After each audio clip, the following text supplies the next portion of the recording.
Welcome back, everyone, to another episode of Chicago at its finest, podcast for the masses. I'm here once again with my co-host, Isabella. Please say hi. Hey, guys. And we're here to discuss another chapter of true crime in Chicago history. So scary. It is scary, like last time. So last time we discussed a cemetery and Ripper-style killings in Chicago. This time it's a little different. This time is a little bit more unknown because we're talking about the Chicago Tylenol Murders. What do you know? I don't know much, and I'm scared to know a lot, but I'm also excited to know. Oh, the excitement.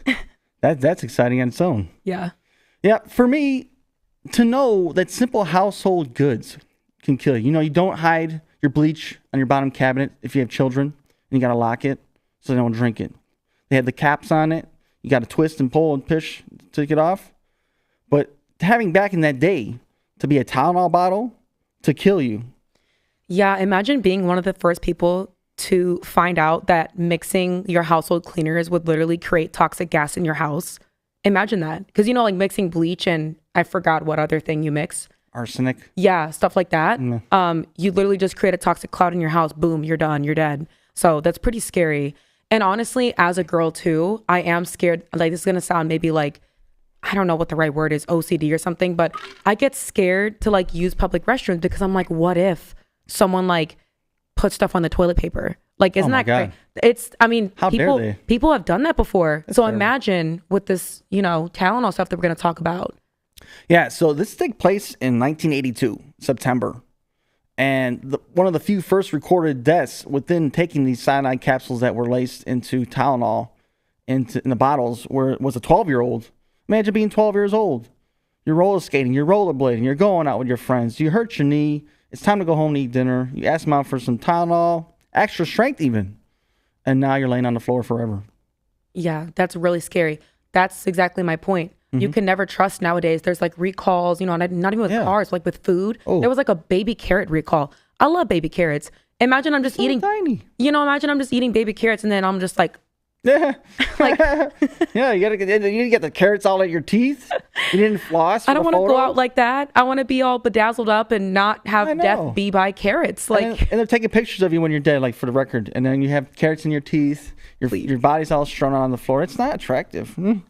So on September 29, 1982, Mary Kellerman of Elk Grove, Illinois, decided to take that extra strength Tylenol, and she passed.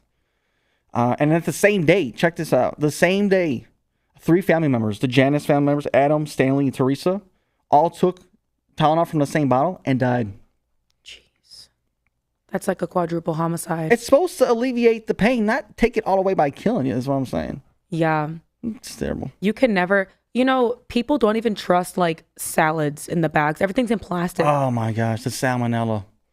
Everything's salmonella. I mean, I write comedy, so there's a bit I made out about how people who work in the fields and they're, you know, pulling out of weeds and pulling out the vegetables and harvesting them for production. And I'm like, well, what if these guys have to go to the bathroom? And no, they're like workers, like they don't have like licenses. They're just under the table money and stuff like that. And they go to the bathroom in the field. That's polluting and poisoning the food that we're getting as we're harvested. But is it fertilizing it?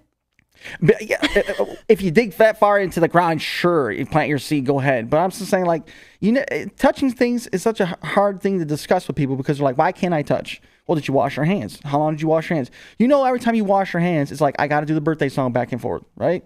That's a key. You're right. Yeah, that's the thing. And like, you don't want people just touching. I don't know if you're OCD at all, but like when you see people touch your stuff, like what if you're at your house, someone blows their nose on tissue, and then they want to go touch the remote on your TV, they want to touch your video game controller, or maybe they have to touch the handle on the fridge. You're like, wait a second. See, I have a little OCD, so like when I blow my nose, I immediately wash my hands. I feel you. And we need more people like you. I mean, especially the New York subway guys, because do not ever, if I go to New York with you and I see you touching the subways and then you're touching your face afterwards, you want to touch me, we're done. We can't be friends. Tampering with all the medication is just a no-no. I mean, do you know the basis of bacteria in our bodies and how we administer medication to fight as immune systems? Like, you're basically just reinserting the bacteria to fight itself. And then it moves on, or it doesn't completely destroy itself, like antibiotics, you know what I'm saying? Right. So, like, then you know, something like acetaminophen, ibuprofen, I haven't taken any of that in like a decade because I fight my headaches out. You know, if I hurt my arm, I'm sleeping on it and I'm not doing anything about it unless the doctor says so. Yeah, you know, I don't know what it is. Now that I'm older, I was an athlete for many, many years, like pretty much my whole life. And I ran track in college. I was a triple jumper. And I'm kind of feeling the pain now, you know, on my bottom left, what's it called? My lower left back. I don't know, I have a pinched nerve or whatever.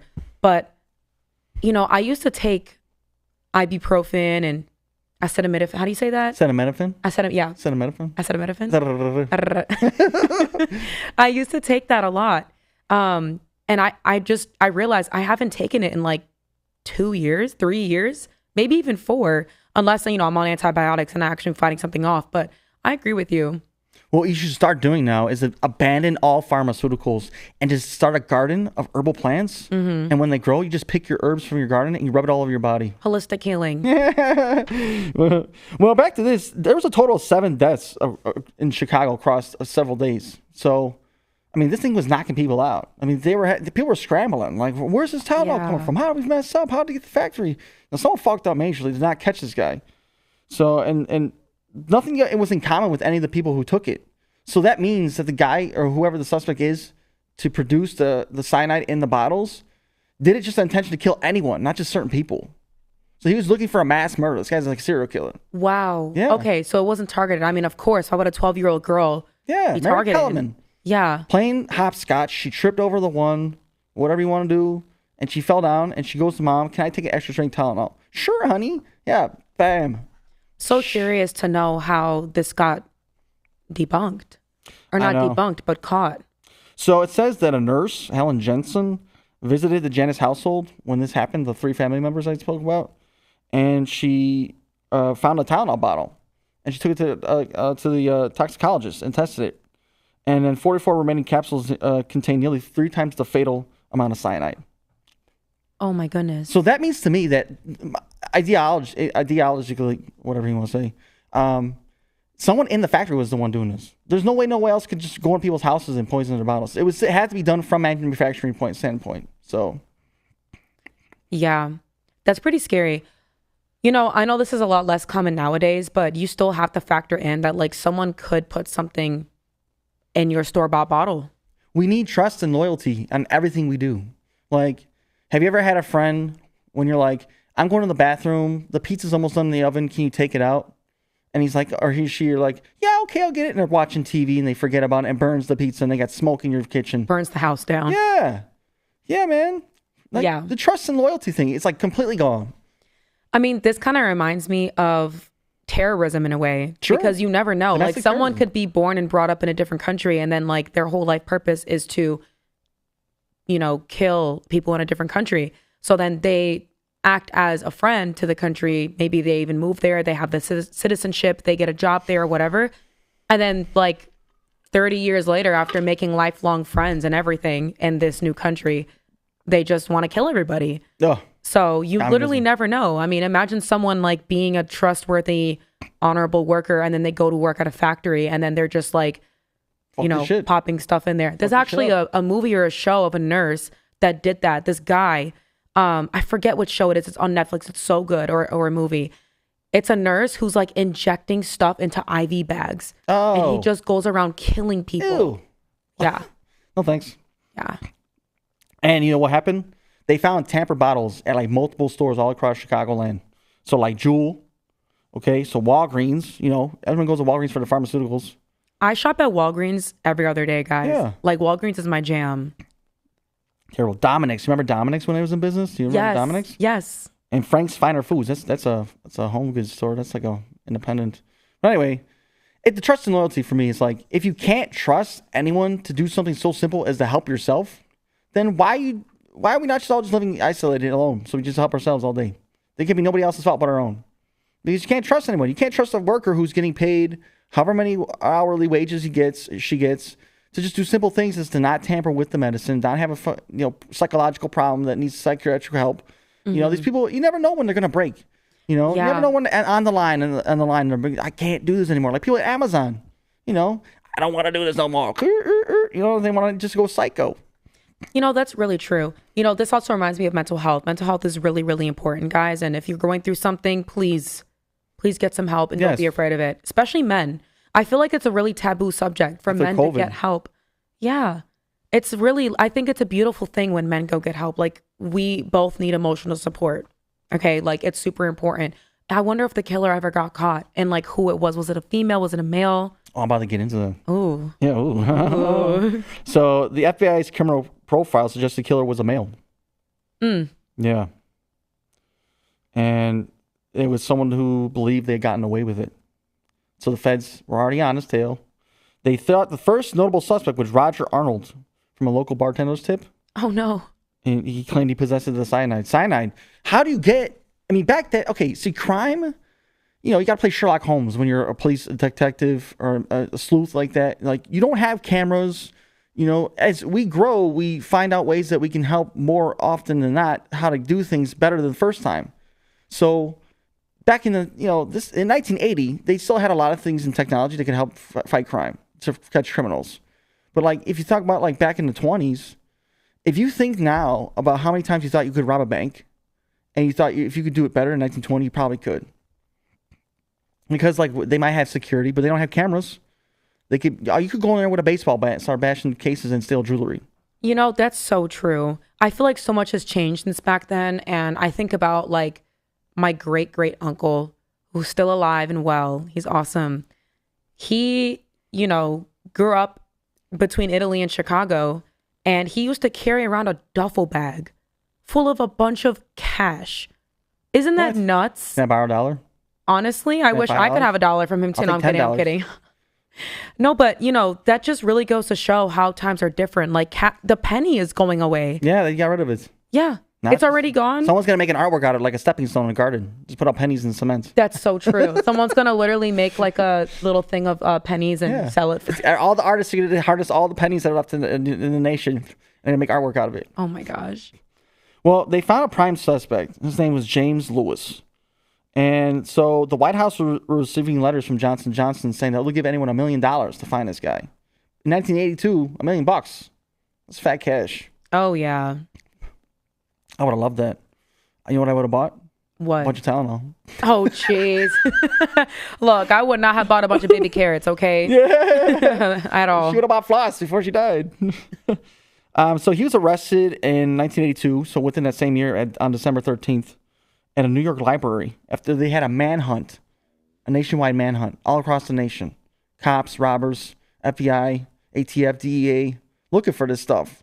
Because they didn't know. The FBI didn't know. Like, they're scrambling, like I said earlier. Like, nobody knows where we can get this guy and who he is and how we found him. But they traced it. So they traced the line. So from one point A to one point B, they found him. And that was his prime suspect. Wow. Imagine being the FBI working on that case and, like, making the lines and connecting the dots. That's so cool. Yeah, the letter they wrote was someone demanding $1 million to stop the murders. So, and that's how they traced him, because they found his letter. That's what the correction on them. Wow. Yeah. You know what's crazy? December 13th is my parents' anniversary. Oh my gosh. Just don't give them a headache, all right? Oh, I won't give them no Tylenol. I promise. And this guy, see, this is what makes it so strange, because him and his wife found out they were looking for him, and him and his wife got aliases, so no one would find him. Oh, geez. Yeah. Wow. So he admitted writing the extortion letter to the White House for $1 million to stop the manhunt, because he didn't want to be living in fear, obviously. Yeah. Living in fear, doing all this crazy stuff, trying to put masks on, hair wigs, painting his nails, wearing high heels, clogs. Oh, geez. Clogs. So he denied involvement in the poisonings, though. So, and what happened, though, because he wrote that letter, they convicted him of extortion in 1984. And he was sentenced 10 years. He served nearly 12 years before released in 1995. Okay, so he's just out and about. So he gets 12 years in the pen, gets released in 95. And then he had been found with a book on poisoning. So, like, everything that the FBI are trying to find is, like, leading up to this guy, no matter how many fucking steps he takes. So before he started it, like, why would you write an extortion letter to the White House? That's pretty dumb. Why would you try to make it seem like someone else is trying to give you $1 million when you're trying to tell everybody to stop the manhunt for $1 million? Why would you do that? You're just incriminating yourself. Yeah, plus your fingerprints, wouldn't they be on the letter? That's how they found him. That's how they got him. It's so silly. Super silly. Criminals, they just... You got to wear everything in like latex or leather so you don't leave any prints. Yeah, okay, not that I would ever plan on doing this, but if I were to commit a crime, I would definitely change everything. Like, you're not going to see my fingerprints.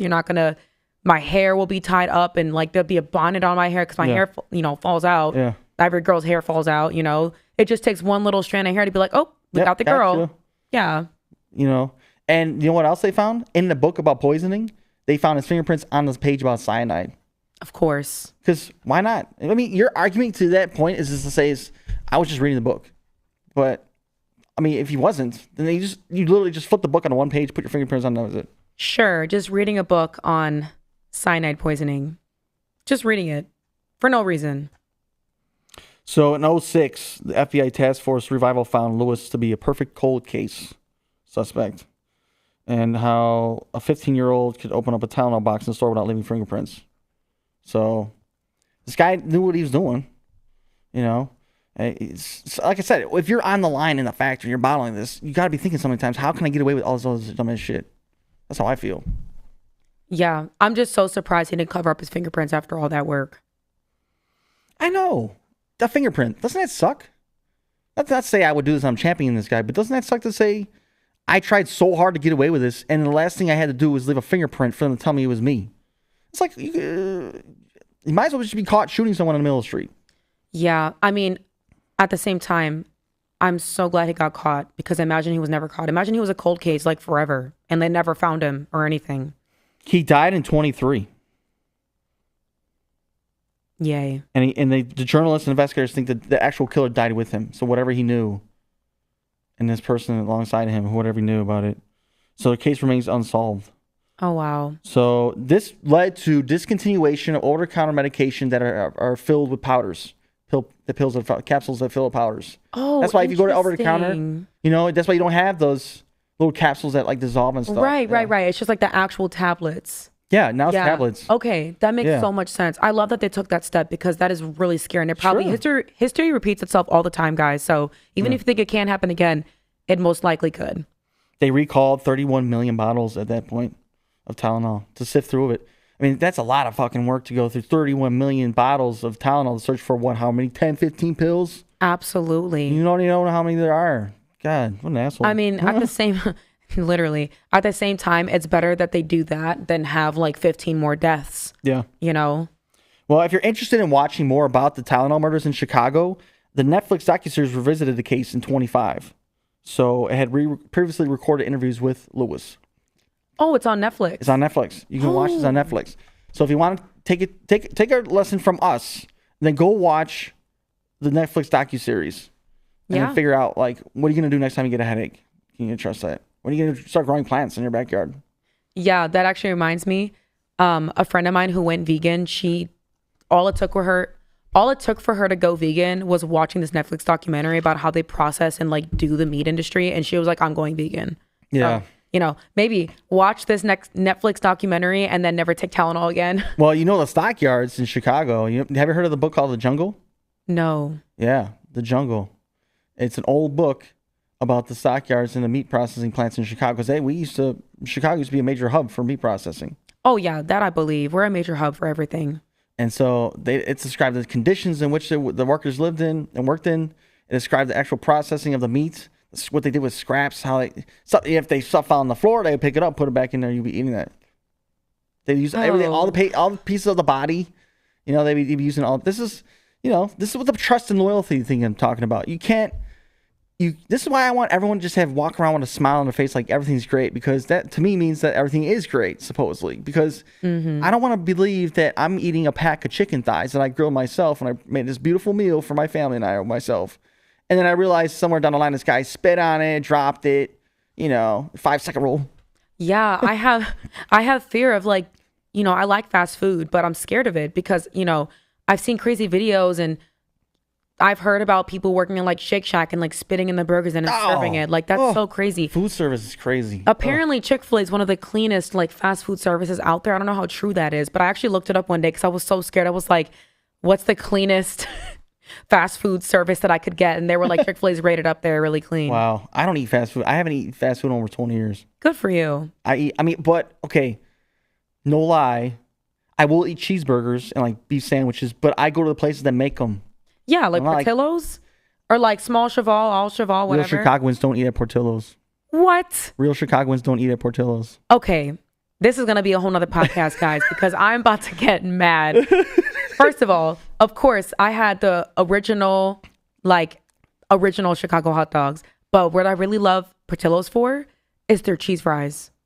The cup of cheese. The hot cup of cheese. So good. Their cheese fries. Good. It sticks to your ribs. Yeah, it's fine. Sticks to your ribs, yeah. I would accept that. Yeah. My feeling on that is that no true Chicagoan eats at Portillo's. We eat at the local joints, all the local beef spots. Support your local businesses. Of course. I think that only people who eat at Portillo's are tourists and... Terrorists? Tourists. No, I know you said tourists. I'm like, you calling me a terrorist now? So, yeah, I eat my local beef spots. I get my gyros in my local gyro spot. But I do it because I know they're processing the way I like it. It is somewhere in this realm of kind of fast food, but I deny that and just call it a real food. Mm-hmm. But don't worry, I have eaten at Portillo's. I did like a month ago get a chocolate cake shake. So you're a terrorist. I'm a desert terrorist. You know what else is really good? Speaking of local food joints, is Jimmy's Gyros and Grill. Ooh. Yeah, it's like next to that nail salon. Stuff like that is good. Yeah, straight from Greece. Excuse me, straight from Greece. That stuff's awesome. I mean, like, I'm a shout out to Mr. Beef. I go to Mr. Beef to get my beefs because I know they cook it the way I like. I like the au jus. I like the way they have the sweet peppers. I like whatever they do crafted by their own. I like the way they do it. The fries are good. The dogs are even good. So I support like that. I was going there before they did the bear shoot there. Oh, so, now I'm getting hungry, guys. I'm already hungry. I'm always hungry. Well, at least we're not going to die from Tylenol. No. And that's what we need to settle on right now is that you need to be cautious about everything you do. So that means you have to be self-aware. We talked about how we don't want to walk on the street at night last episode with your female or male. And mind your manners and cue yourself to what's going on. Right. No headphones in. Put it on transparency mode. Yes. Smart. So you have to be self-aware. You have to be conscious of what you're doing. You need to read the label for one. Because you could read the label of Tylenol and something could be there and kill you. But still, if you take the time to investigate yourself, and read the label, look at it, see if anything's weird, smells different, you got to do that. This is what we should be learning to do. I mean, you should have learned how to do it by the time you got out of high school, about how to live independently and how to take care of business. Like try to manage your money, manage the time you spend and everything. If you think that you need to go out to eat 4 days out of the week and you're gaining weight and you can't do what you want the weekend because you're too exhausted, it's because you're not eating right. So you need to be self-aware, be conscious, you need to be productive in what you do and just think past the point that something else might happen. Yeah. What's been helping people lately is even if you're not gluten-free, gluten isn't always the best thing for you. So it is better to try to opt out of those options or... Is that woke? Is that the woke? The woke? Is that woke being woke? Is it gluten-free? It's called being woke, guys. Woke. Gluten-free. I don't even know what that is. Woke. Whatever. All right. Well, thank you, Izzy, for another great episode from Chicago at its Finest podcast for the masses. Thank you. I feel like we're knocking this out. I can't wait for the next episode. Yeah, I'm super excited. We're not gonna talk about baby carrots next time. I promise. Yeah, remember floss your teeth. The next episode for the feature is the St. Valentine's Day Massacre.